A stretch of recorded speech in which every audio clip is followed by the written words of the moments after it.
Sachin, as soon as you are ready. Jai Gurudev to all. Today we will begin our Gita Satsang with Maharishi's chanting of first chapter. We are very fortunate to have received this very precious recitation by Maharishi himself. So I'm very pleased with that, very, very happy to share it with you all. Sachin, please go ahead and play Maharishi's Bhagavad Gita chanting of chapter 1, please. धर्मक्षेत्रे कुरुक्षेत्रे समवेतायुयुत्सव मामकाः पाण्डवाश्चैव किमकुर्वत् Sanjay. Second verse. दृष्ट्वा तु पाण्डवानीकं व्यूढं दुर्योधनः सदा आचार्यम् उपसंगम्य राजा वचनमब्रवीत्.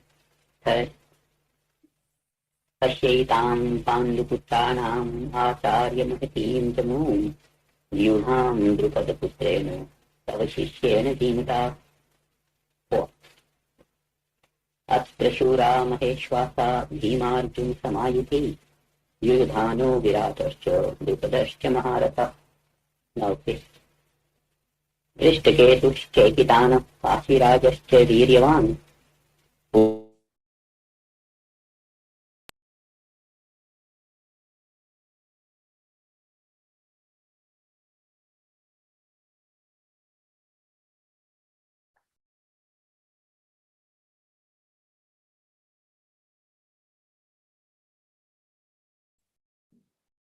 सैन्यस्य संज्ञार्थं तान् ब्रवीमिते.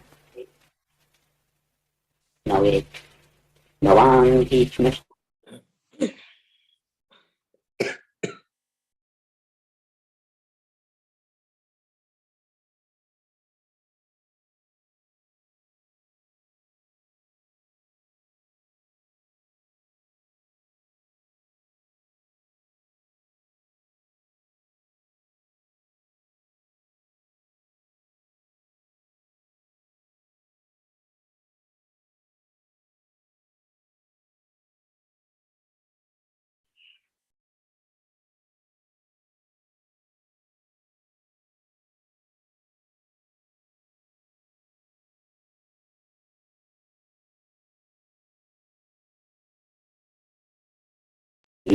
शङ्खं दद्मौ कृतात्वान्. नवततीन् ततः शङ्खाश्च धैर्यश्च परमानस गोमुखा सहसा एव अभ्यहन्यन्त सशब्दस्तुमुलोभवत्. नवतीन् ततः श्वेतैः हयैर्युक्ते महति स्यन्दने स्थितौ माधवः पाण्डवश्चैव दिव्यौ शङ्खौ प्रदध्मतु. नवतिष्ठीन् पाञ्चजन्यं ऋषिकेशो देवदत्तं धनञ्जय पौण्ड्रं दद्मौ महाशङ्खं भीमकर्मावृकोदर. अनन्तविजयं राजा कुन्तीपुत्रो युधिष्ठिरः नकुलः सहदेवश्च सुघोषमणिपुष्पकौ.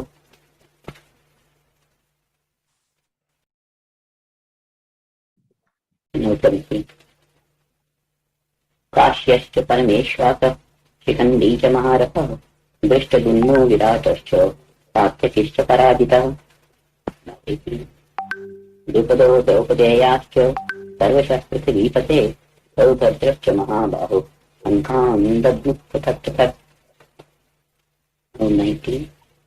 सघोषो धात्राष्ट्राणां सर्वयां व्यधारयत् नभश्च पृथिवीं शैव सुमलो व्यनुनादयन्. अथ व्यवस्थितां दृष्ट्वा धार्तराष्ट्रान् कपिध्वजः प्रवृत्ते शस्त्रसम्पाते तनुरुद्धम्य पाण्डवः.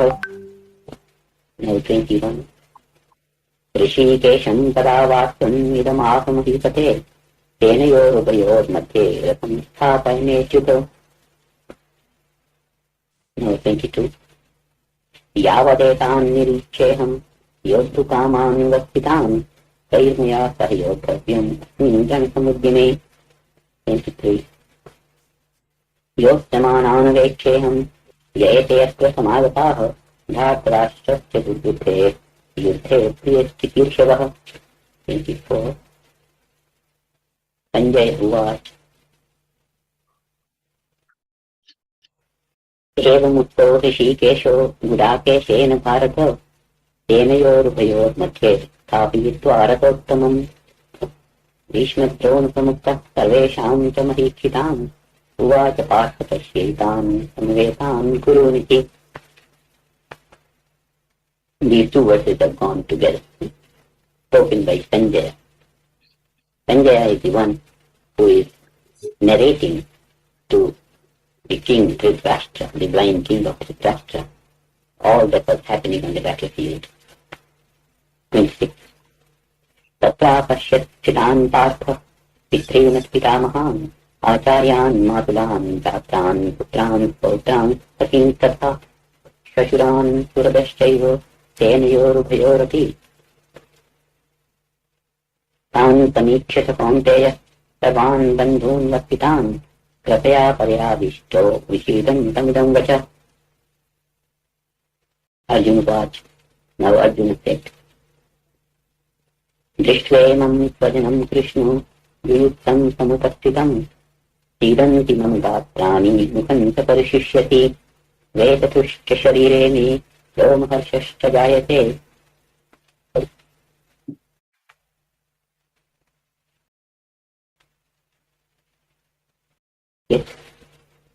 गाण्डीवं संस्कृते हत्वा त्वच्चैव परिदह्यते न च शक्नोमि अवस्थातुं भ्रमतीव च मे मनः. निमित्तानि च पश्यामि विपरीतानि केशव न च श्रेयो न पश्यामि हत्वा स्वजनमाहवे. Now 32. न काङ्क्षे विजयं कृष्ण न च राज्यं सुखानि च किन्नो राज्येन गोविन्द किं भोगैर्जीवितेन वा.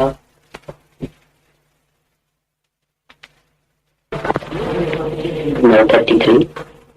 येषामर्थे संक्षिप्तं नो राज्यं भोगा सुखानि च तैमेव स्थिता युद्धे प्राणान् त्यक्त्वा धनानि च. Now 34.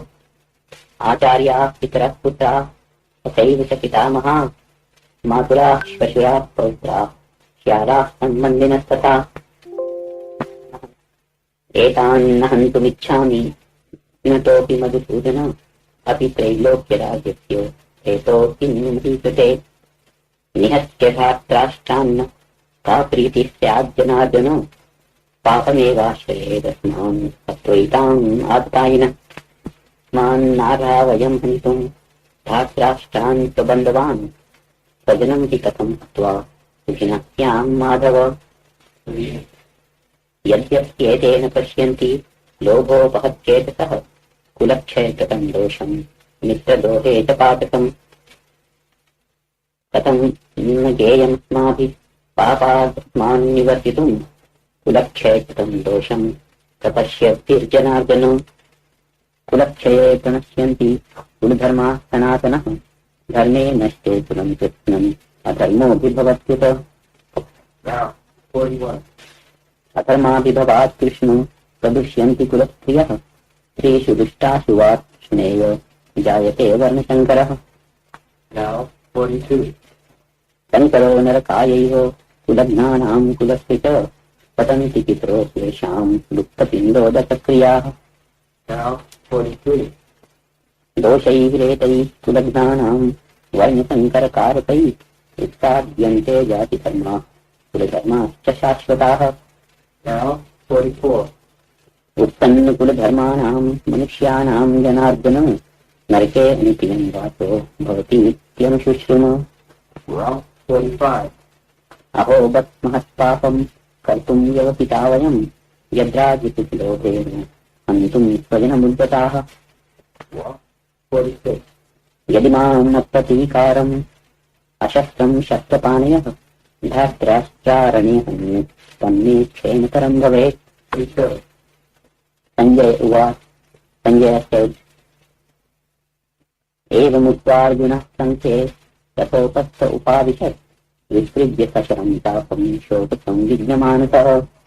ॐ तत्सदिति श्रीमद्भगवद्गीतासु उपनिषत्सु ब्रह्मविद्यायां योगशास्त्रे श्रीकृष्णार्जुनसंवादे विषादयोगो नाम प्रथमो अध्यायः.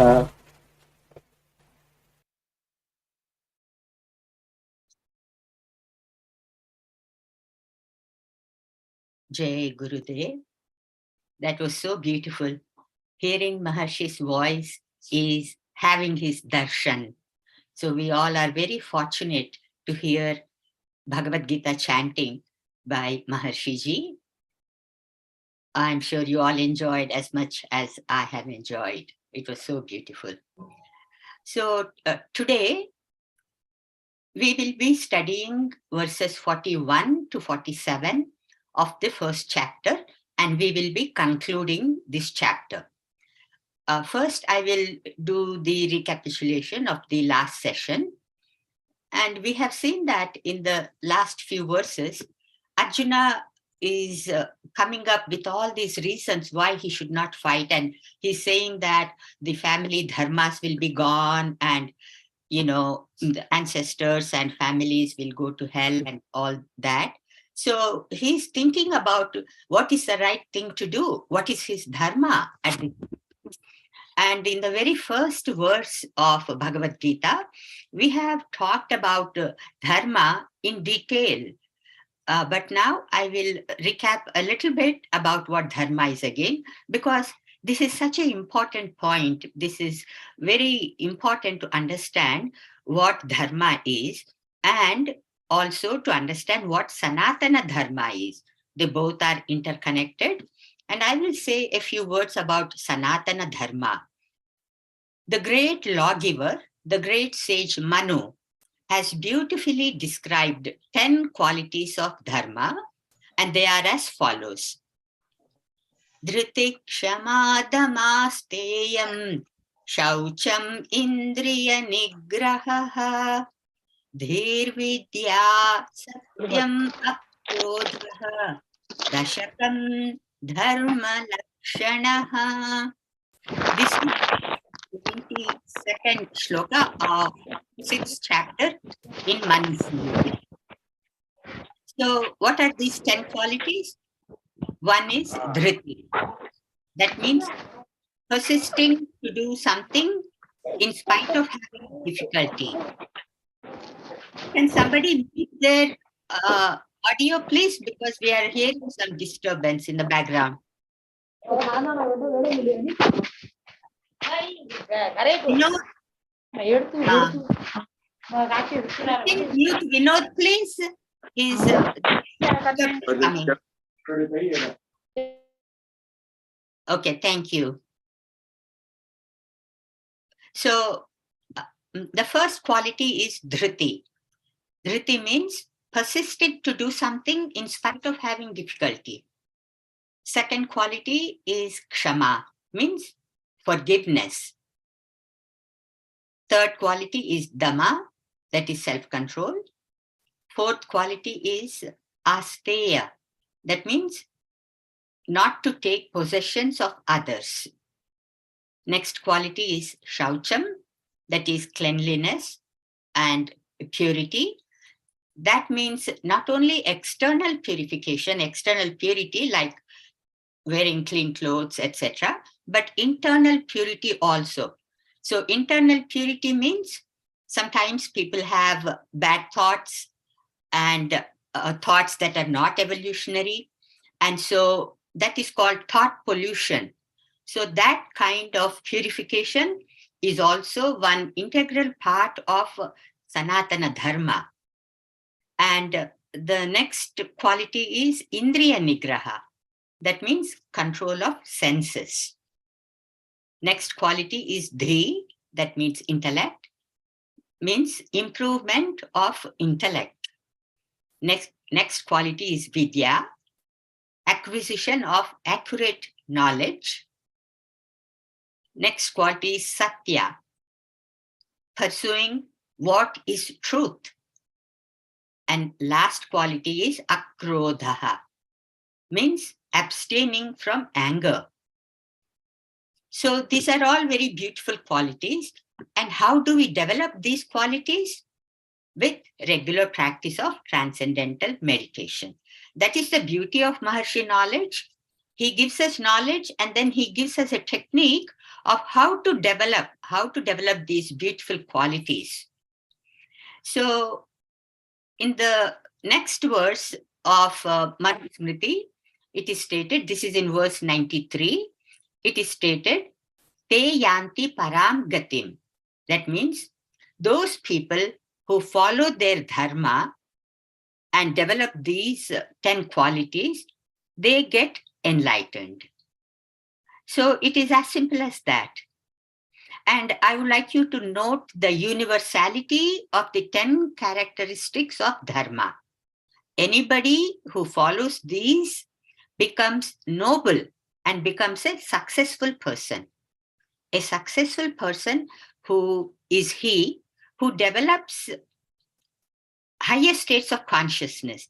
And as you can see, when we incorporate these qualities into our daily life, when we develop these qualities, you are definitely rising in higher states of consciousness. And that's what makes a person a successful person, not somebody who makes $1 million or $1 billion. And also note that there is no mention of God here. It doesn't say you should pray to Krishna or worship Rama or Shakti like that. You have freedom. You are developing higher states of consciousness, and you make up your own God if you want one. So you have that freedom.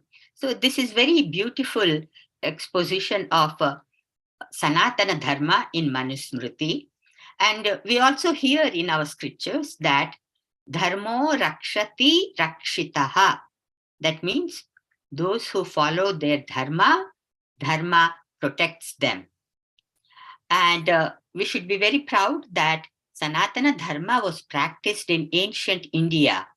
But because of foreign rule, this Sanatana Dharma practice had been gone. So India went into a lot of difficult situations. But with the Maharishi reviving the whole Vedic culture, Vedic civilization, now we see rise of dharma and rise in collective consciousness in Bharat.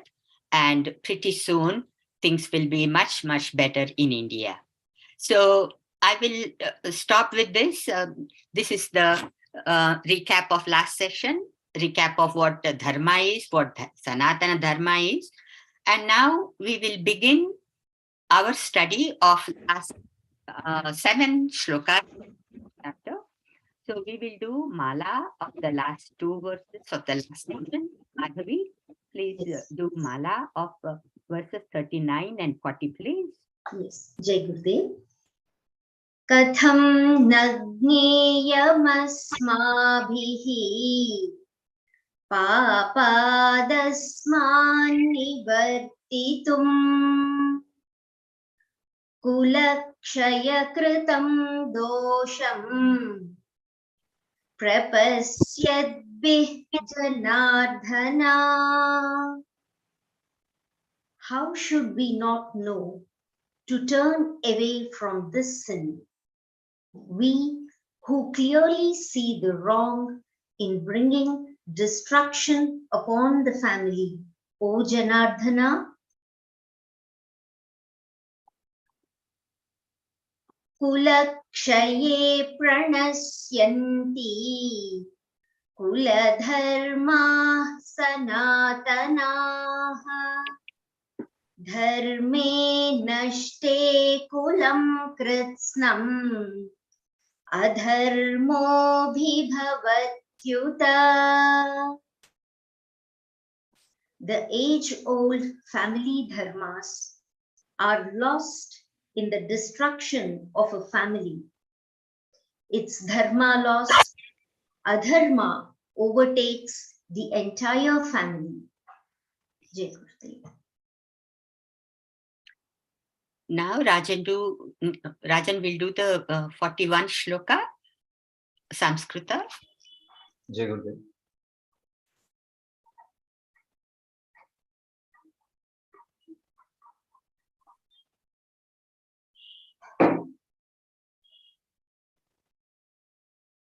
अधर्माभिभवात् Krishna प्रदुष्यन्ति कुलस्त्रियः स्त्रीषु दुष्टासु वार्ष्णेय जायते वर्णसंकरः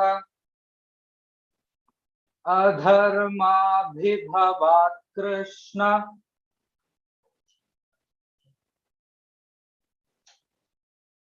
प्रदुष्यन्ति कुलस्त्रियः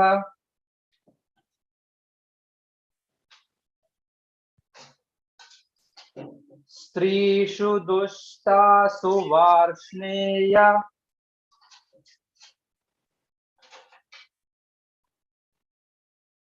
जायते वर्णसंकरः.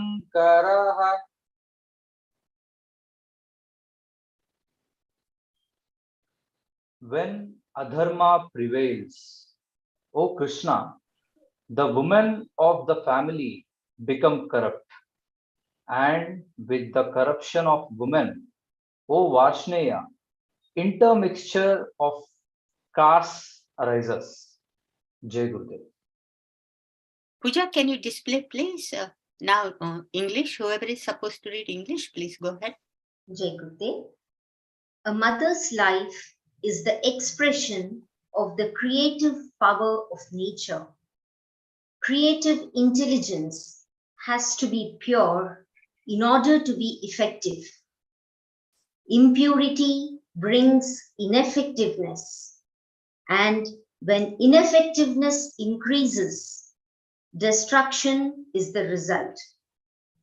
For the creation of more effective people, the purity of the mother's life is of great concern. Intermixture of castes is of concern to Arjuna because he understands how difficult and dangerous it is to shift from one boat to another in a fast current. All beings under the tremendous influence of the mighty force of nature are held fast to the current of evolution. Each has his own specific course to follow. If a man deviates from his own natural course, his own dharma, then it is like changing boats in a fast current. He has to struggle hard to maintain life, a struggle which is experienced as sorrow and suffering, and which gives rise to all problems on the path of evolution. The answer to every problem is that there is no problem. Let a man perceive this truth, and then he is without problems. This is the strength of knowledge, the strength of Sankhya, the strength of the wisdom that offers instantaneous realization. This is the knowledge that Bhagwan Krishna is going to reveal to Arjuna in answer to all the basic problems of life that Arjuna is posing in these verses 28 to 46. Jai Gurudev.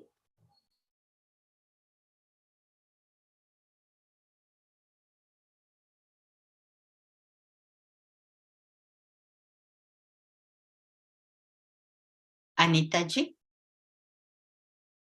Hemaji, you asked somebody else to do the scientific research of Oh, what yeah, I forgot.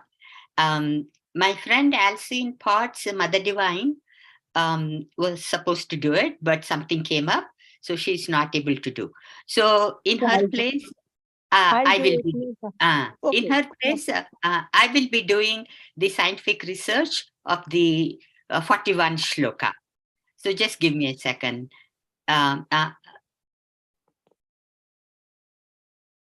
Pooja, are you able to display it? Yes, ma'am, I have displayed already. It's not on your screen? I'm looking at my notes. Hemaji, Yes, it's visible. It's visible. Okay, all right. Go ahead, Anita ji. So, okay, the verse 41, which is verified by scientific research through Maharishi Transcendental Meditation, relates to improved behavior through TM, Siddhi, and yogic flying. Here, the word corrupt refers to improved quality of city life as measured by an index comprising data on fires, automobile accidents, and crime. Jagade. And the main points of this chapter, this verse 41, very beautiful 3 points are here. First is we're talking about the purity of creation, and here the reference is made to mother's life, which is the expression of pure creativity. And in this verse, the main concern of Arjuna is that the consequences of war are such that there is lawlessness, there is character deterioration, because Arjun understands that in the battle, the invading armies, they don't respect women. The women are not treated with dignities. As such, he feels that the pure creativity, the dignity of the women will be harmed. This is only the verse which explains the aftermath of war in the battle. So Arjuna is in a great thinking of mind that the dharma would change into adharma. This will be the result of the battle. And the second point is Shri Krishna Bhagwan wants to bring Arjun out of this dilemma, out of this problem, and he wants him to perceive the truth and understand the life without problems. And he wants him to understand that he has the strength of knowledge, the strength of Sankhya, and this will give him realization to continue to fight in the battlefield. Jai Gurudev. Okay, thank you, Anitaji. Any questions on this? There is an important point in scientific research, which I will talk next week because we have taken up quite a bit of time. And that is about Maharishi effect. It's a very interesting study. I will cover it next week. Now, let us move on to the next verse, 42. Rajan? Jai Gurudev. Sankaro narakayaiva kulaghnanam kulasya cha patanti pitaro hyesham lupta pindodaka kriyaha. Sankaro narakayaiva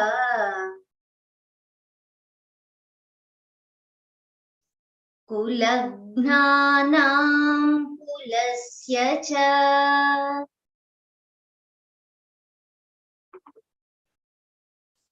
patanti pitaro hyesham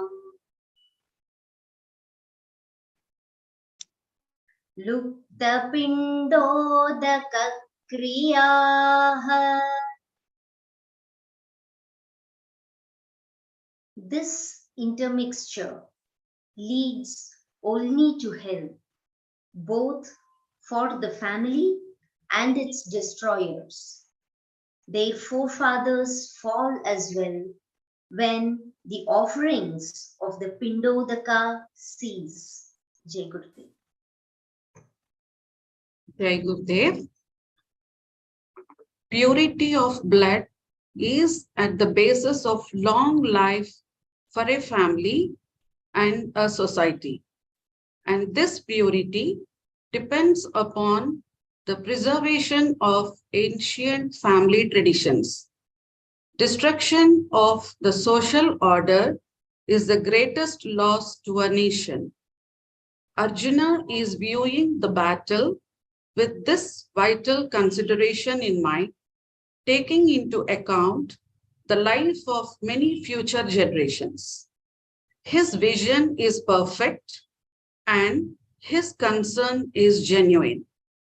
The depth of his thought, his foresight, and love for human life and society inspire Lord Krishna to strengthen him with the wisdom of eternal liberation. Lord Krishna quietly listens to what he is saying in order to prepare him more thoroughly for this great blessing. Every sentiment expressed by Arjuna, every doubt raised by him, and every inquiry of his into this field of knowledge is being sympathetically received by Lord Krishna and will be answered by him to Arjuna's satisfaction. Pindodaka, according to the Vedic Karma Kanda, the exposition of karma or action, sons and grandsons are expected to perform certain rites and ceremonies in the name of their departed father and grandfather. The performance of these rites by the direct blood relations, according to the law of affinity, brings goodwill, peace, and satisfaction to the departed forefathers, wherever they may be in the field of evolution. Not only this, but as a child receives blessings and comforts from his parents, so the departed also bless their children. The Vedic performance of the Pindodaka connects the departed parents with their children on earth and serves as a channel through which the blessings flow.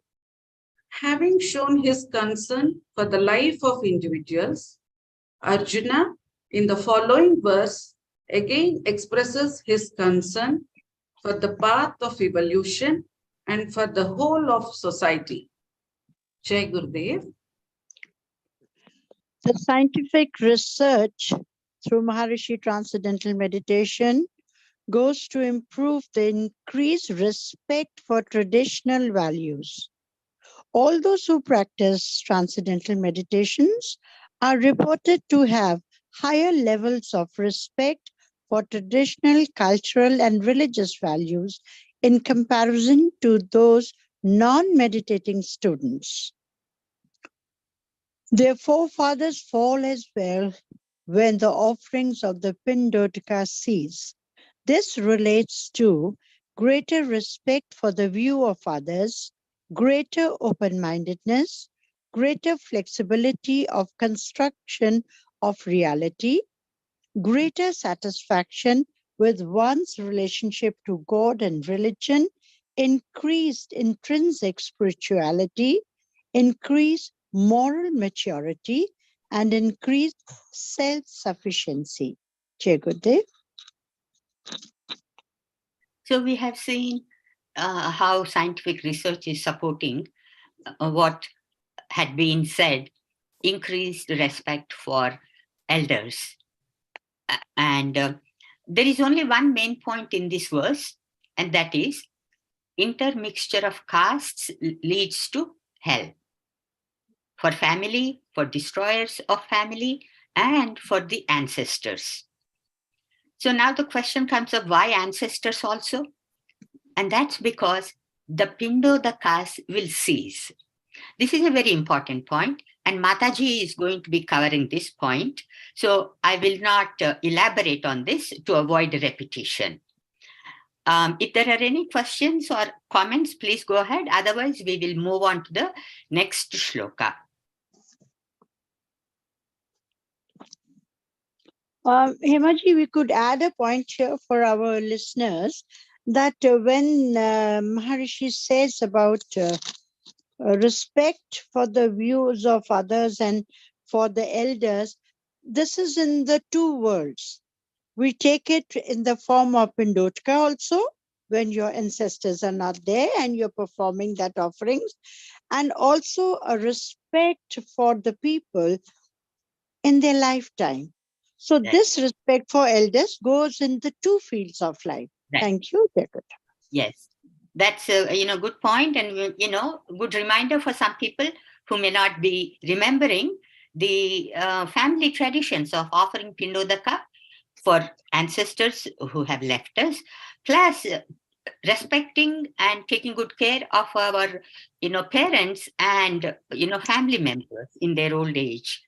Very good. So shall we move on to the next shloka? Go ahead, please. Samskrita recitation. Jai Gurudev. दोषैरेतैः कुलघ्नानाम् वर्णसङ्करकारकैः उत्साद्यन्ते जातिधर्माः कुलधर्माश्च शाश्वताः दोषैरेतैः कुलघ्नानाम्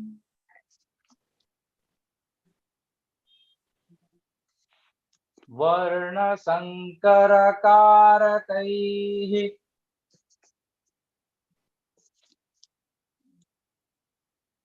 उत्साद्यन्ते जातिधर्माः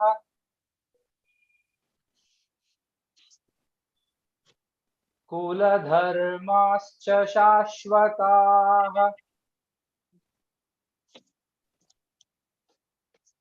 Through the wrongs done by the destroyers of the family in causing the intermixing of castes, the immemorial dharmas of caste and family become extinct. Jai Gurudev.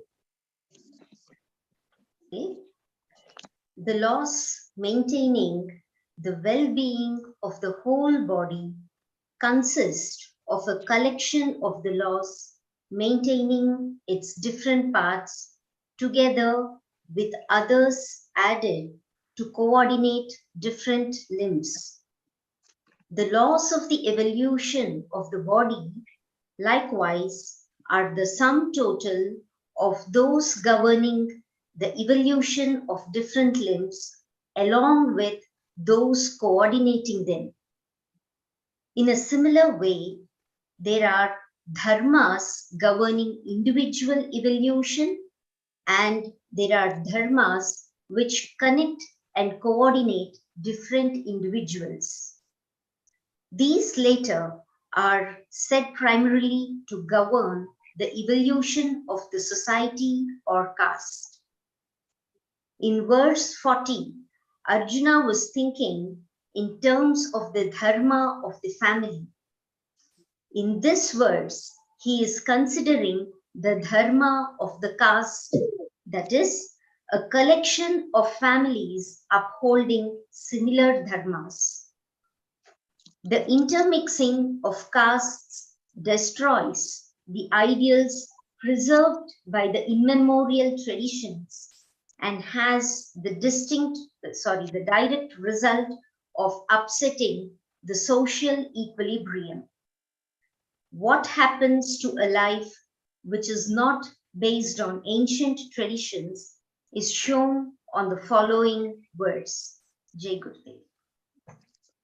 The scientific research of this verse, verified through Maharishi Transcendental Meditation, goes like, shows decreased crime rate and through the wrongs done by the destroyers relates to decreased crime rate, decreased suicide rate, decreased violent crime, decreased homicide, decreased number of fatalities from accidents, suicide, and homicide. Jai Gurudev. And the main points I have here for the verse 43, it is again in continuation of what we are doing and reading about this type will lead to the breaking of the family traditions and there will be great destruction. And in this battle, Arjuna sees the rise to the unwanted progeny. That means the children which are born of the mothers for which he has been talking about the purity of creation. And now he says, because of the consequences of war, there will be unwanted progeny, the family welfare and the social activities are all going to be ruined because the traditions and the values of the families are going to be changed after these consequences. Thank you, Jai Gurudev. Thank you, Anitaji. Any questions on this? So the same theme is continuing in these last few verses and continues till the end also. So we'll move on to the next one. Samskrita, please. Jai Gurudev. उत्सन्नकुलधर्माणां मनुष्याणां जनार्दना नरके नियतं वासः भवतीत्यनुसुश्रुमा उत्सन्नकुलधर्माणां मनुष्याणां जनार्दना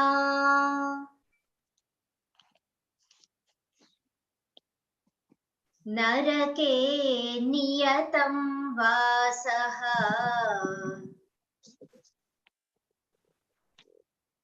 भवतीत्यनुसुश्रुमा. Men whose family dharmas have lapsed. So we have heard, O Janardhana, Bhagwan Krishna necessarily live in hell.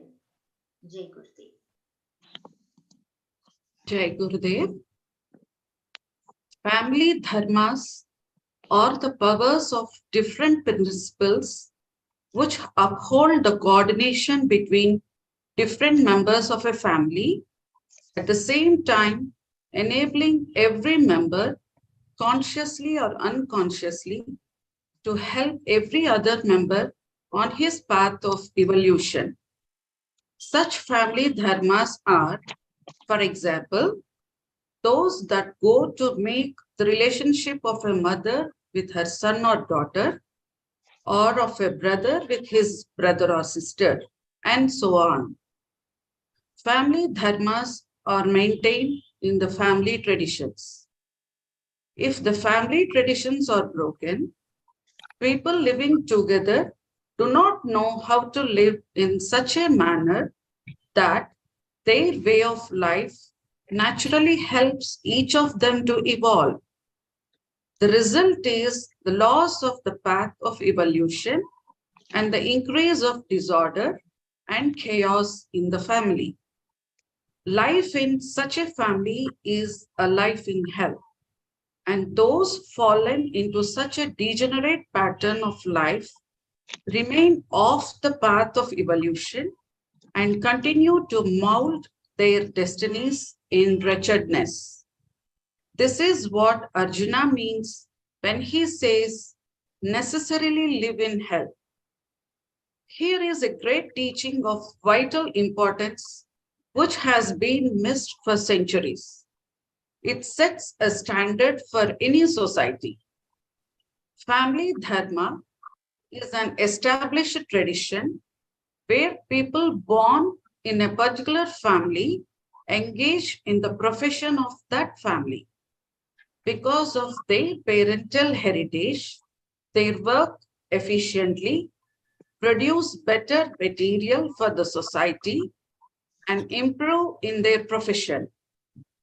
Working with all ease and comfort in their profession, they do not exhaust themselves in work and find time to be regular in their practice for spiritual unfoldment, which is the basis of all success in life.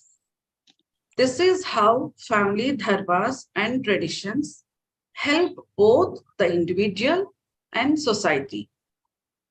Arjuna addresses Bhagavan Sri Krishna as Janardana, which is a reminder that he established law and order by destroying the demon Jana. Now, as a result of battle, greater chaos will prevail, for family dharmas will be lost. The world will become hell.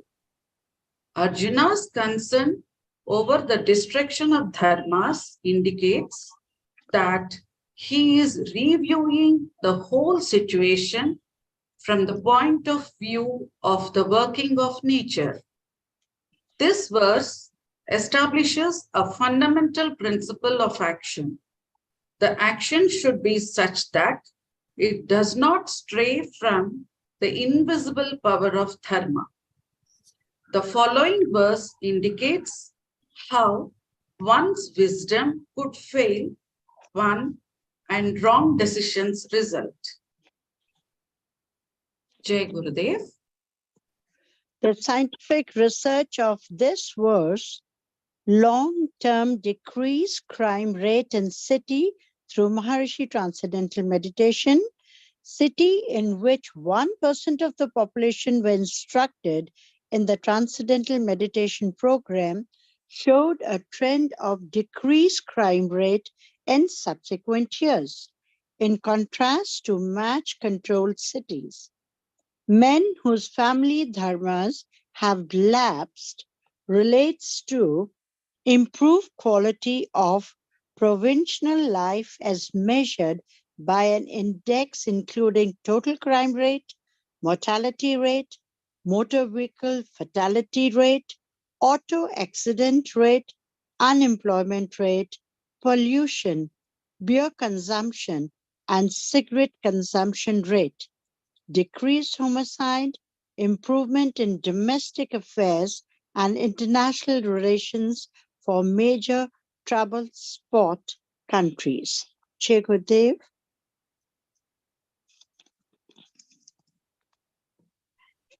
So this is again scientific research is supporting what we have been reading in Gita.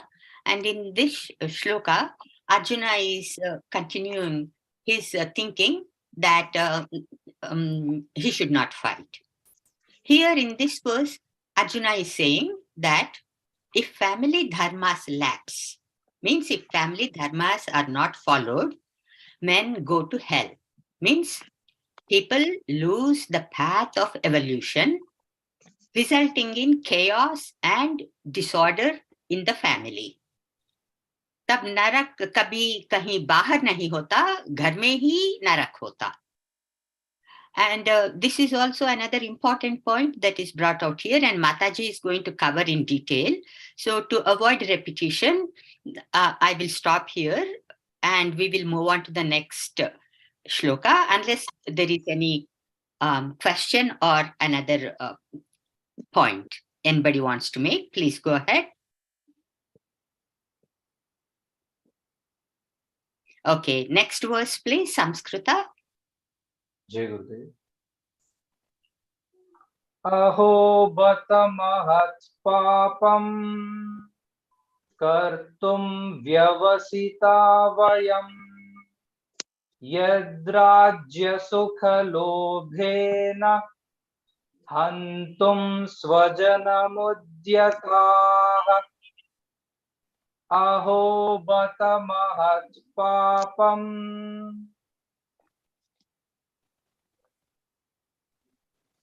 kartum vyavasita vayam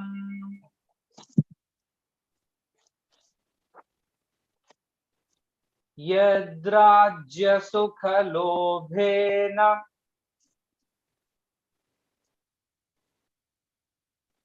hantum swajanamudhyataha.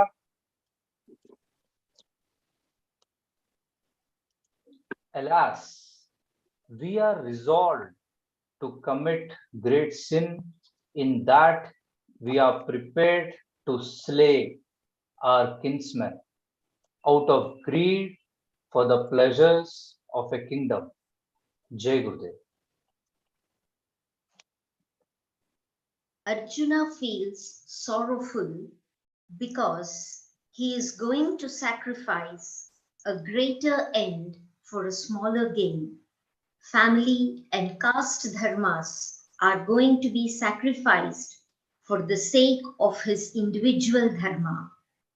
Arjuna calls it a great sin because he is aware that the establishment of righteousness, the kingdom of God on earth, is a cooperative enterprise. All men have to play their part in it. And this can be done only when family and caste dharmas are properly maintained by the individuals firmly established in their individual dharmas. The loss of family and caste dharmas is a calamity for the social order, a destruction of righteousness. It is a sin against God. That is why Arjuna calls it great sin. Arjuna begins in the following verse to express the line of action he would like to take. Jai Gurudev. The scientific research of this verse relates to the correlations in subjects practicing Maharishi Transcendental Meditation and TM Siddhi program between high EEG coherence and both high levels of principled moral reasoning and a unified cosmic perspective on life.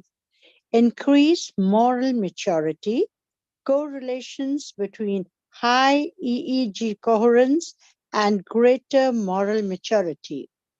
Alas, we are resolved to commit great sin in that we are prepared to slay our kinsmen, our greed, and for all the pleasures of kingdom. So this is again a great scientific research in which Maharishi has very clearly mentioned about the increased moral maturity and how things will happen when we do not pay attention to our dharma. Jai Gurudev.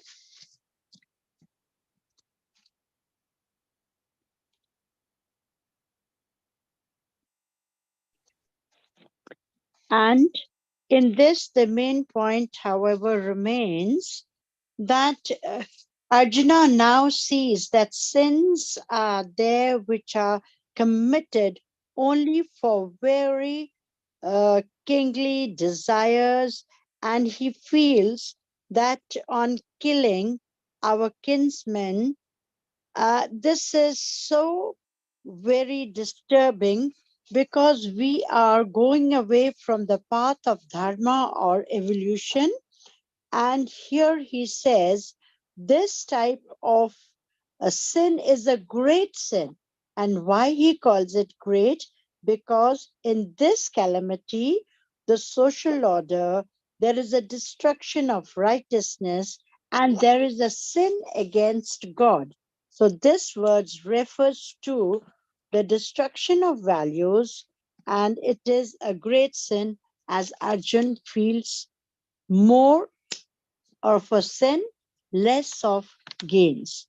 Thank you, Jai Gurudev.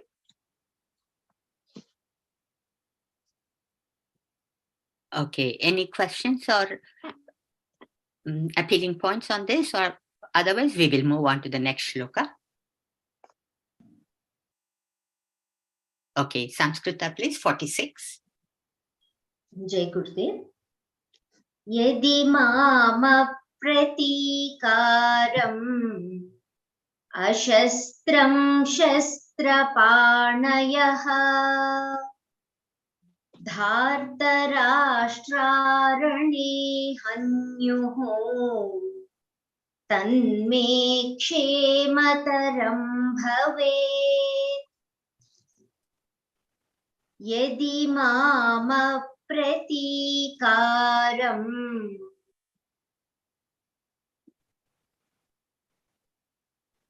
अशस्त्रं शस्त्रपाणयः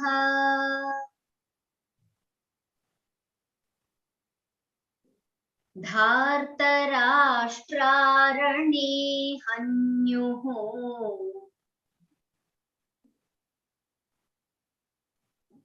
तन्मे क्षेमतरं भवेत्. It were better for me if the sons of Dhritarashtra, weapons in hand, should slay me, unresisting and unarmed in battle. Jai Gurudev. Jai Gurudev. Arjuna says that he would be committing great sin by fighting. As a warrior, once having come on to the battlefield, he can neither hold back from fighting nor can he flee. But if he fights, there remains that fear of great sin. He sees no way of escape from this situation, so he says that he were better killed in battle.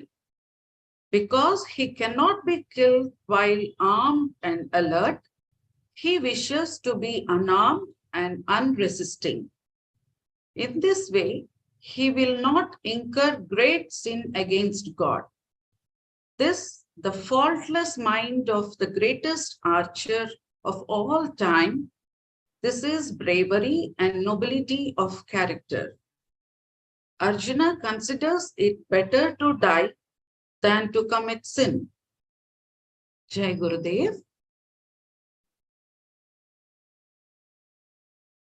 The scientific research of this verse increased self-actualization through Maharishi transcendental meditation.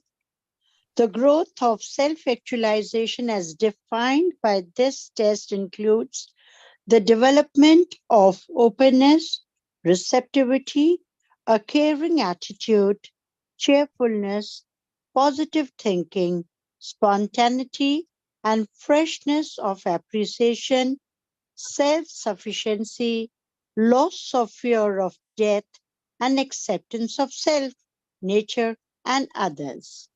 This study found that the practice of the Transcendental Meditation program allows these qualities to naturally and cumulatively unfold. In hand should slay me, unresisting and unarmed in battle relates to increase self-actualization, increase integration, unity, and wholeness of personality, greater open-mindedness, greater flexibility of constructions of reality. Jai Gurudev. So now Arjuna says that it is better if he were killed in the battle than to commit sin.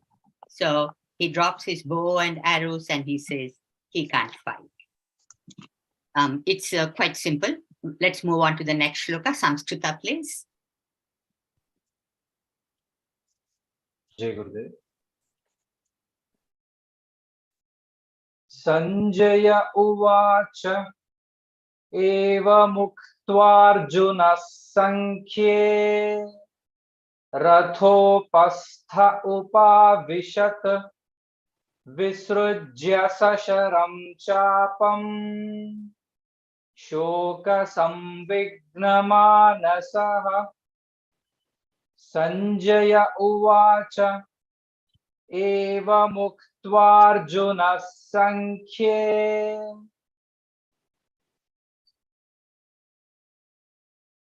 rathopastha upavishat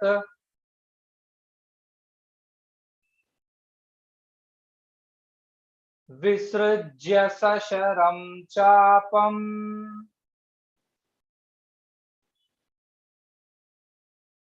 shoka samvignamanasaha.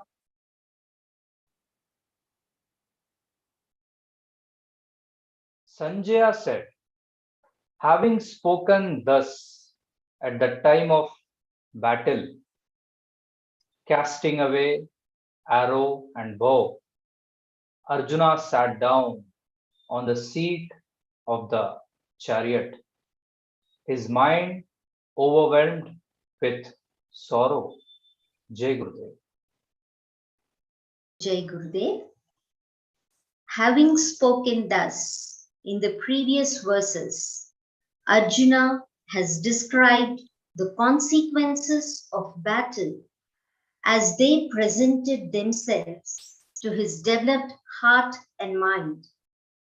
Now, still unable to decide his course of action, he becomes aware of himself standing with bow and arrow in his chariot, apparently prepared for war.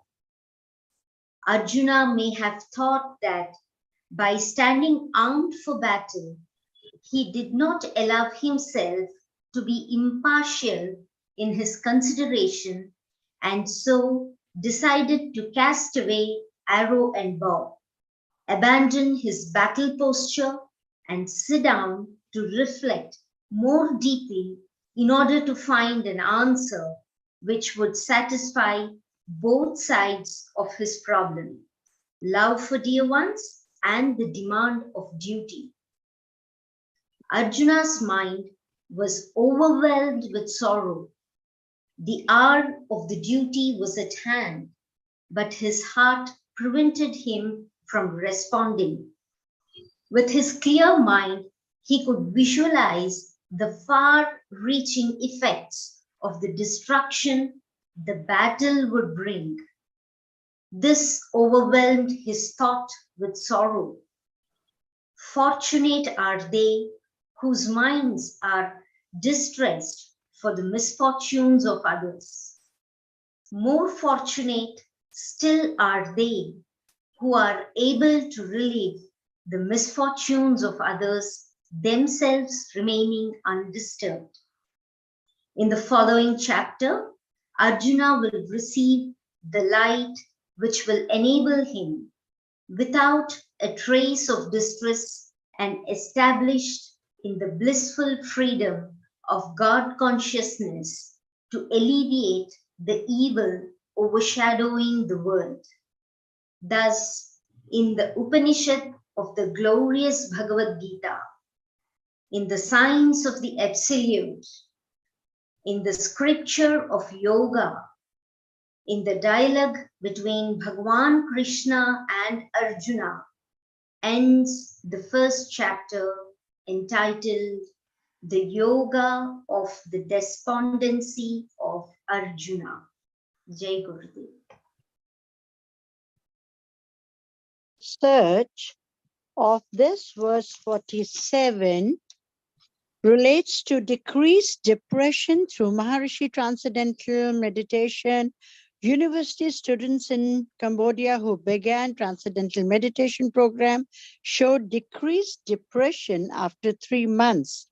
In contrast to a group of students from 2 other universities who did not learn transcendental meditation program. Arjuna sat down on the seat of the chariot, his mind overwhelmed with sorrow, relates to decreased depression, decreased vulnerability, and decreased frustration. Jai Gurudev.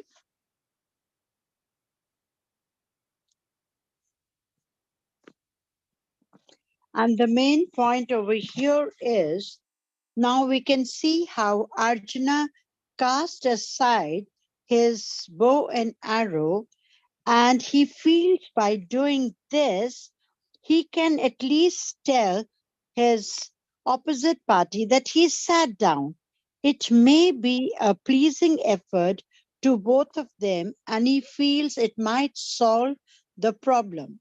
But the real thing is that Arjuna has cast aside his bow and arrow and sank into the seat of his chariot because his mind is now in grief. He is in great sorrow, and this shows his bent of mind, how he feels in this verse 47. Jai Gurudev. Thank you, Anitaji. Now, Mataji will give a summary of verses from 41 to 47. Mataji, please go ahead.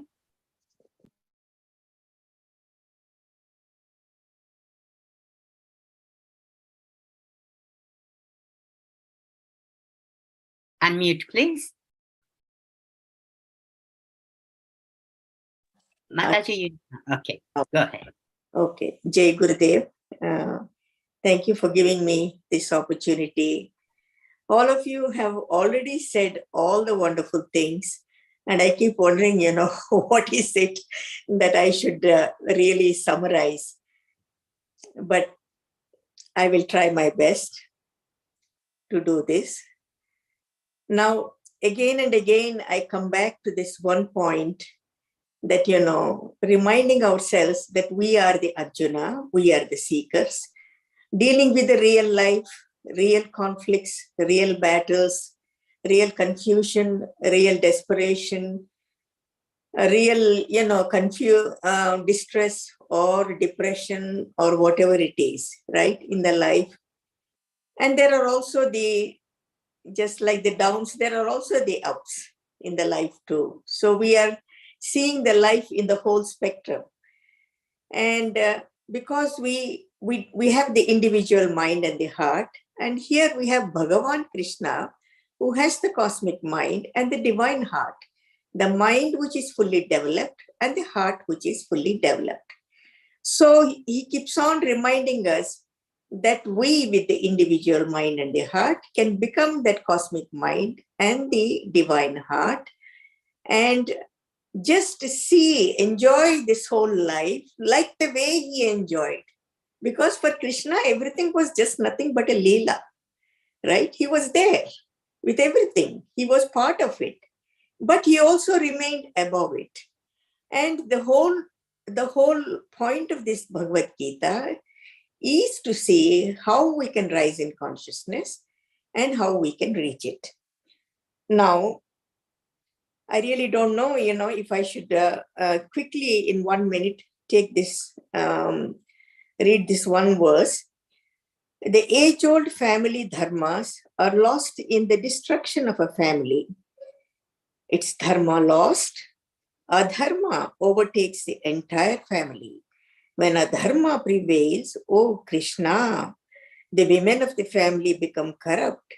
And with the corruption of women, oh Varshneya, intermixture of castes arises. This intermixture leads only to hell, both for the family and its destroyers. Their forefathers fall as well when the offerings of the Pindodaka cease. Through the wrongs done by the destroyers of the family and causing the intermixing of the castes, the immemorial dharmas of the Varna and the family become extinct. Men whose family dharmas have lapsed, so we have heard, O Janardana, Bhagavan Krishna, these necessarily live in hell. So here what we are seeing is Arjuna has been presenting all these problems, the basic challenges of life through all these verses from 28 to 46. Now, what we are also seeing is Arjuna's vision is perfect. His concerns are genuine. In his current mind and status, the way he is seeing life, his concern is genuine. Nobody can argue about it. The depth of his thought, his foresight, and his love for human life and society is actually inspiring Bhagavan Krishna. And Bhagavan Krishna is saying, such an inspired soul has to be strengthened, and he has to be given the wisdom, and he has to be given the eternal freedom. So here is this beautiful, relationship between both of them. Arjuna is saying what he has to say, and Bhagavan is saying much more than what he is trying to say, and say, here is the perfect disciple. He is the perfect devotee here, and he is the one who can receive this knowledge. Now, Arjuna, Bhagavan says, fortunate are those whose minds are distressed for the misfortunes of the others.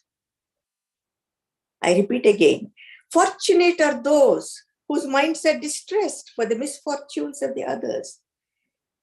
But then Maharishi is saying, more fortunate still are those who are able to relieve the misfortunes of others. themselves remaining undisturbed. So here it is important to understand that one needs to remain undisturbed and take care of what needs to be done and to help whoever needs to be helped. But here Arjuna is disturbed. So Krishna has a big role here to see how he can remain undisturbed, how the seeker can remain undisturbed through this, turmoil and through this war and through this strife and through this battle of life. You understand? Now, I want to say a few words to Maharishi Ji. Maharshi Ji's great vision of bringing this Bhagavad Gita is to help enlightenment, to bring enlightenment for one and all. This we should not forget. He has written specifically this Bhagavad Gita to bring enlightenment for all. Because there are so many Bhagavad Gitas, thousands and thousands of them.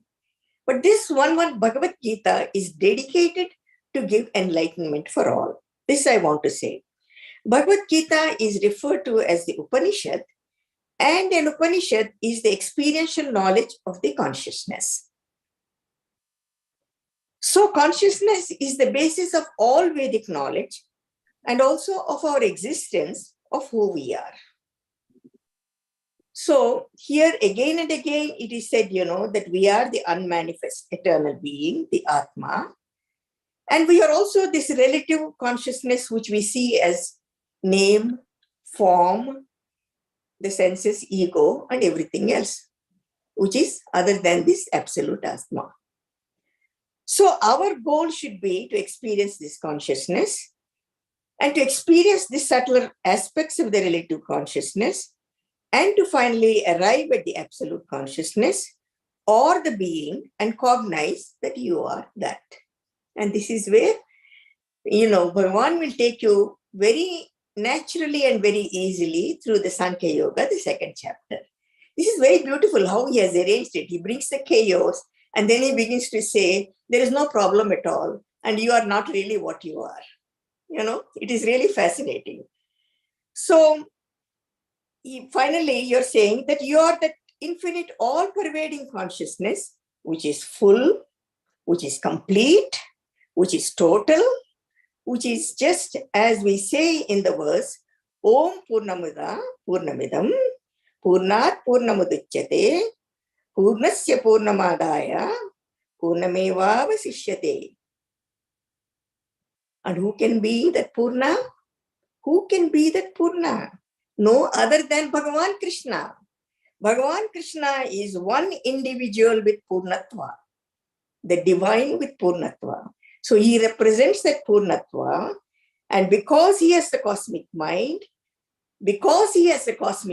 he has no duality. Because the duality exists only in the individual mind, it does not exist in the cosmic mind. And the cosmic mind is not only in Bhagavan Krishna, but it is also there in all the enlightened beings. So because there is no division, what does duality cause? Because that causes division. Because there is no division, then the thoughts are all aligned to dharma. The thoughts are naturally aligned to dharma without the duality and without the division. Now let's go back to what is Arjuna's chief concern here. I'm going back, to what is Arjuna's chief concern. Let us understand that. He thinks in his individual mind, in this present status, in this present, concerns, he thinks that he has to preserve the path of evolution for everyone. With this in view, he places great value on dharma and on the conduct of society, which supports it and upholds it. And the basis of his thinking is dharma, the basic power of evolution. And Arjuna's vision is not really restricted. He has that clarity based on his consciousness. For that consciousness, he has that full clarity. What happens to the future generations? He keeps on asking. Only such a heightened state of consciousness could inspire the dawn of great wisdom on earth. Only when you question that, what happens? He's not thinking about himself, he's thinking about the future generations, future evolution, evolution for all, liberation for all. He's thinking about everything, good for all. So,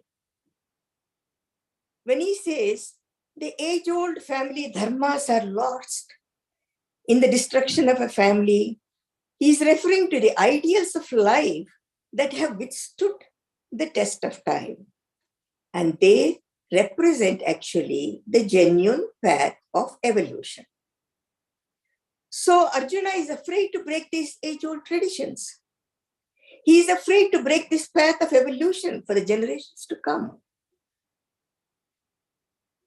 So because he understands that in the form of family traditions, in the form of these age-old dharmas, many specific modes of activity are passed on from generation to generation, and they form what we call traditions. And it is these age-old traditions which are coming from family to family. So then they are called as family dharmas. So again here, what is Arjuna saying? If dharma is lost, then adharma takes over the entire family. And he is further saying, when adharma prevails, the women of the family become corrupt. And with the corruption of the women, intermixture of varnas arises. I'm using the word varnas. I'm moving beyond the word caste because there is a lot of, in Bhagavad Gita itself, varna is only mentioned. So since the mother denotes the creative intelligence, any impurity brings ineffectiveness. And when ineffectiveness increases, destruction is the result. So mother has to maintain that purity from one generation. This mother maintains this purity for this generation. This mother maintains this purity for this generation. This is how it is continuing. The purity of mother is of great concern for Arjuna here. Not only for Arjuna, for anybody who is thinking dharmically in the current situation, it is of great concern. So for the creation to be more effective and for the people of the future generations to be more effective, then this purity of the mother's life should be maintained. So Arjuna is very right in thinking, how do we maintain the purity of this mother? Because she is the source of the future generations and she is the source of the future evolution for the future generations. And, she is the seed, the bija of all this, the future. So now I just bring back this understanding that varnas are based on the gunas, the sattva, rajas, and then the tamas. And these give rise to the four varnas, the brahmanas, the kshatriyas, the vaisyas, and the sudras. So here Arjuna's concern is intermixture of these varnas will bring great sorrow and suffering. This is of great concern because he understands how difficult and dangerous it is to shift from one boat to another in a fast current of life. Life is very fast. Whether it was in that yuga, this yuga, that yuga, this yuga, doesn't matter. Life has been very fast. And life is, it's not like in Rama's time, where it was a very, very long, thousands of years people lived. So in this fast current of life, if one is set in one family structure and one set in one varna, and then to again shift that boat all of a sudden and to take a new stream of life can become very disturbing and chaotic. So all beings under the tremendous influence of the mighty force of nature are held fast in the current of evolution. This is what his understanding is. And each has his own specific course to follow. That means each has his own dharma to follow. It is already set. You are coming through a certain varna, you have a certain family, you have that family values, family traditions, and you have a dharma to follow, family dharma. It is easier. It is easier. Now, if a man deviates from his own natural course, his own dharma, then it is like changing boats in a fast current, and he has to struggle. He has to struggle to maintain the life, to maintain that dharma, to maintain that evolution, and finally attain liberation or moksha. So this natural classification of varnas based on the gunas will allow one to stay in one's own dharma, because depending on the aptitude and depending on the creative intelligence and other important characteristics belonging to this field of dharma, each one will create or lead his own dharma or will follow his own dharma. And then this becomes a natural and orderly evolution. So here Arjuna is continuing to argue. He's continuing his argument. This intermixture of varnas leads only to hell, both for the family and its destroyers. Who are the destroyers? The other side. The other side are the destroyers. And we are the whole family. Their forefathers fall, as well as especially when the offerings of the Pindodaka cease. He's saying, because when this dharma is violated, then this Pindodakas, offering of the Pindodakas, will cease. Now, purity of blood is at the basis of long life for a family and society. And this purity depends on the preservation of ancient family traditions. So destruction of the social order is the greatest loss to a nation. When there is a social order that is destroyed, then it's not only a greatest loss to the family, but also it's a greatest loss to the nation. So here we're talking about the Vedic procedure and called Pindodaka. It connects, this Pindodaka connects the departed parents with their children on earth and serves as a channel through which the blessings flow. So the blessings are flowing from both. Pindodaka brings goodwill, peace, and satisfaction to the departed forefathers, wherever they may be in the field of evolution, whichever loka they may be, and whichever stage they may be in the field of evolution. And then they're also giving back the blessings. So just as a child receives blessings and comforts from his parents, so the departed are also blessing their children and grandchildren. So it is this Pindodaka, this tradition of Pindodaka is bringing this connection to both, bringing back these blessings and peace and harmony on both levels and continuing with the evolution of both generations. So in this verse, he's considering the dharma of the varna, which is also referred to as the caste, that is a collection of families upholding similar dharma. Here varna is, collection of similar families, similar aptitudes they have. So people born in a particular family engage in the profession of that family. Whether it is the Kshatriyas or the Brahmanas or, the Vaisyas or the Sudras, they have this family professions, which they find it with great ease to enter into. And here they work with all ease and comfort in that profession. They do not exhaust themselves in work and find time to be regular in their practices for spiritual unfoldment. And this is the basis of all success in life. And this is how family dharmas and traditions help to both the individual and the society. Because time is not lost. Energy is not lost. Resources are not lost. Efforts are not lost. So you are able to progress more and more with more comfort, more ease, and more happy and more joys. So, and also what happens is when one remains in these family dharmas, then one strengthens the relationships of the family. Each one individually and collectively will start strengthening the relationships. And they support the different members of the family. And when there is this support, then they naturally grow and help each other to evolve. So this pattern is already set.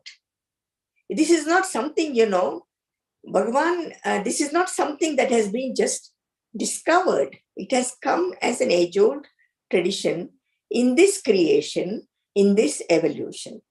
So Arjuna again is saying, once wisdom could fail one, and wrong decisions can result when these family dharmas have lapsed. And Arjuna is further lamenting, saying, we are resolved to commit great sin. Arjuna calls this a great sin because he is aware that the establishment of righteousness is a cooperative enterprise. It cannot be just his decision or another Pandava decision, but it has to be something very collective because this is family. The people who are fighting there is all really belongs to one family only there. They're all relatives, right? They're not, somebody else. This is not coming from another country or from another alien world or somewhere. They're all standing there in the battlefield, one family against each other. So here, Arjuna is feeling sorrowful that because he's going to sacrifice a greater end for a smaller gain. Again, he is going to sacrifice a greater end for a smaller gain. He is incurring sin in order to have a smaller gain. All of the family and Varna dharmas are going to be sacrificed for the sake of his individual dharma. Because, he's being told that you are a Kshatriya, you have to fight. This is your individual dharma. So for the sake of that individual dharma, he's saying, I am incurring a bigger sin and I am incurring a very small win here. And now what will Bhagavan Krishna bring is, this is so beautiful. He'll start revealing him the pure knowledge that will answer every problem. And the answer to every problem is that there is no problem at all. Only Bhagavan Krishna can say that. Arjuna, you are saying so many problems, but what I see is from my cosmic mind and from my divine heart is, this is actually really no problem. And this is what you're going to see. Let a man perceive this truth, and then he's without problems. So one has to know, what is this truth? This is the strength of the knowledge and the strength of the Sankhya. The strength of the wisdom that offers instantaneous realization. Maharishi is giving the technique, and which is going to be revealed by Bhagavan Krishna. And now Arjuna will receive the light which will enable him without a trace of distress and established in the blissful freedom of God consciousness to alleviate the evil overshadowing the world. Here the first chapter ends. So I will just a couple of things I will add here. In all of the research that has been shown, it is very beautiful, just showing, the importance of experience of transcendental consciousness through TM. How important it is to experience this transcendental consciousness through TM. For one who has realized his Atma, the self-realization or the transcendental consciousness, he understands or has the cognition that he is infinite, all-pervading, and he is full and complete like Bhagavan Krishna. He is not limited and integrated with all the parts of the whole, just like Bhagavan Krishna.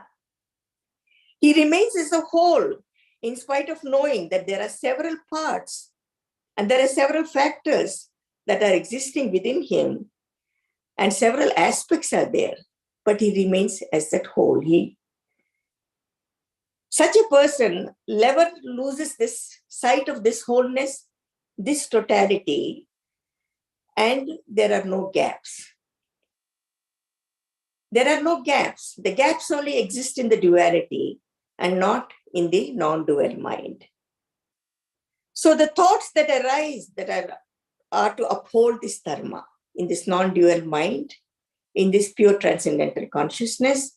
When you know in this, you are the Atma, then the thoughts that arise will uphold only this dharma, uphold the good for all, and helping this natural stream of evolution in a very natural way.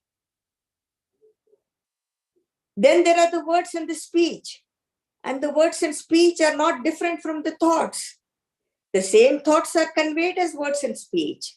And so there is integration between the thoughts and the words and the speech. There is integrity. We call it the integrity because it is non-dual.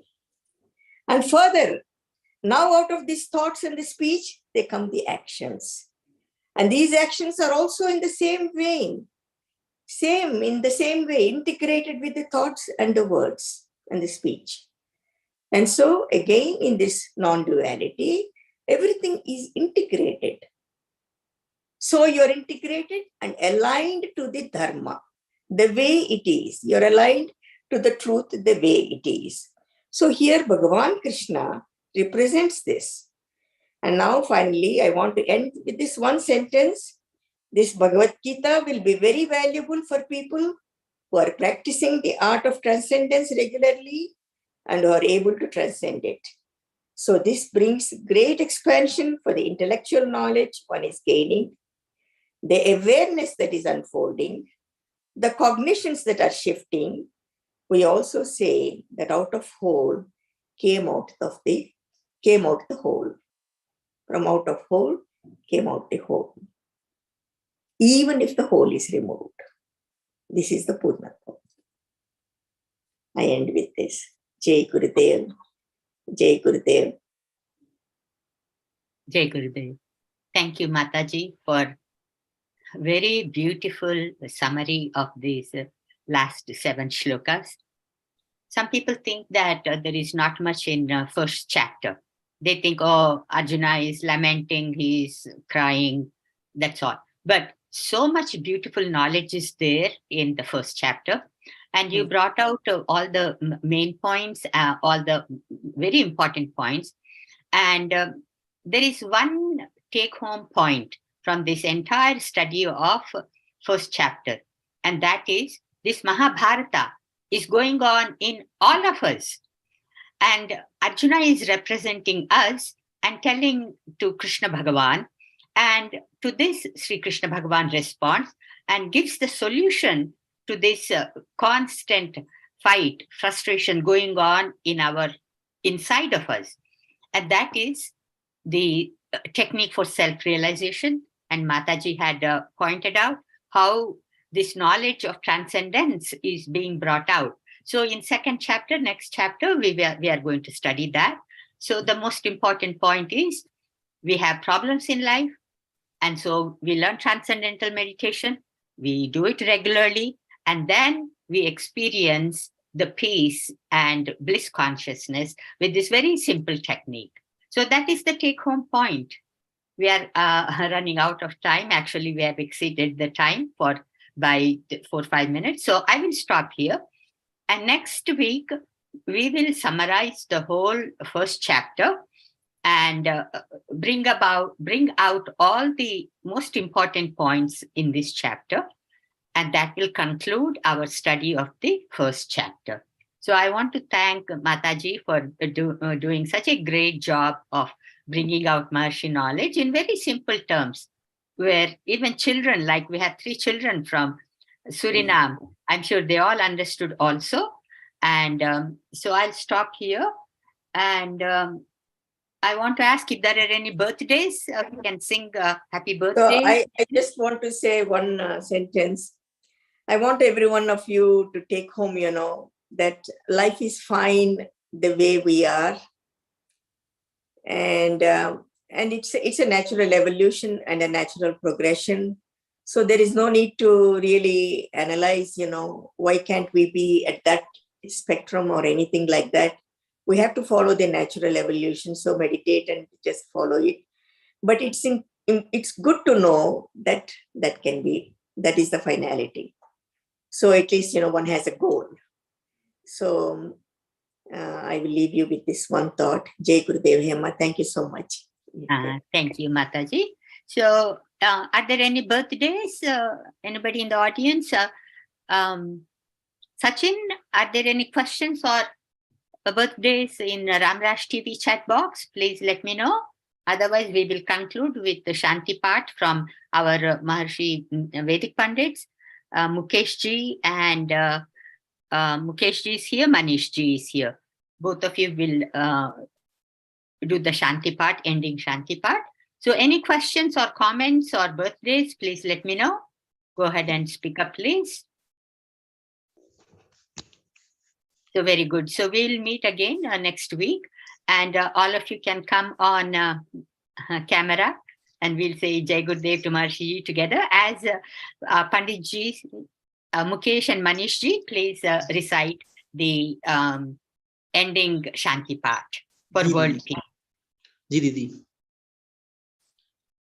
Hari ओम ओ शांति तंतारिक्षगुं शांति पृथ्वी शांतिरापः शांतिरोषधयः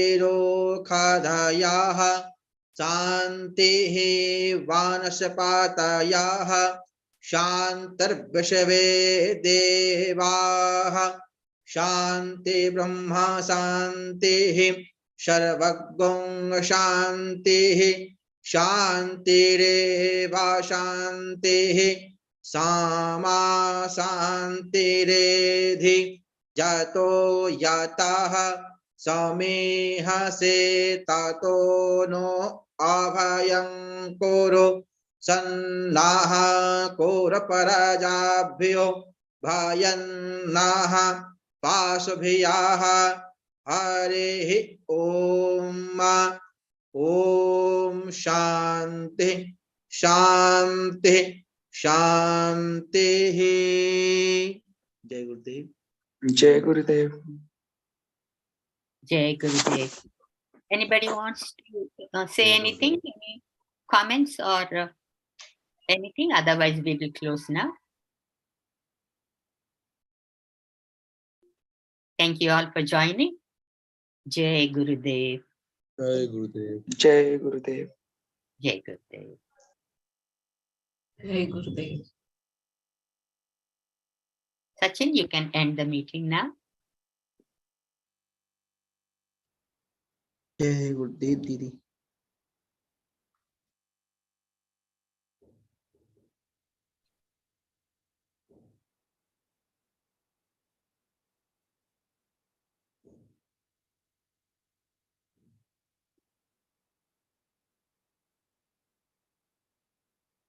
जय गुरुदेव। Jai Gurudev.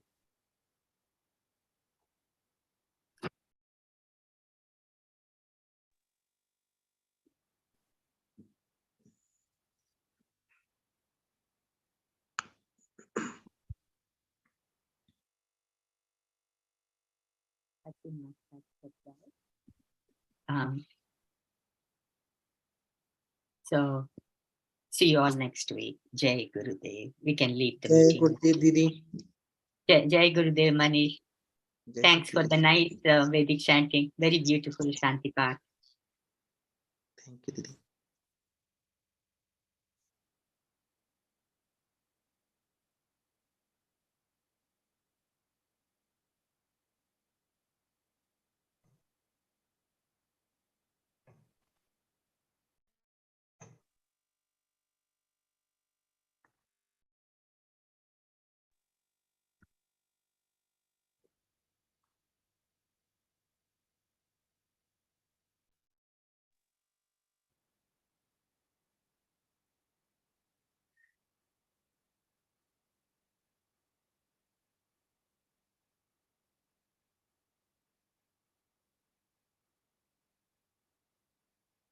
बंद कर दो महाराज।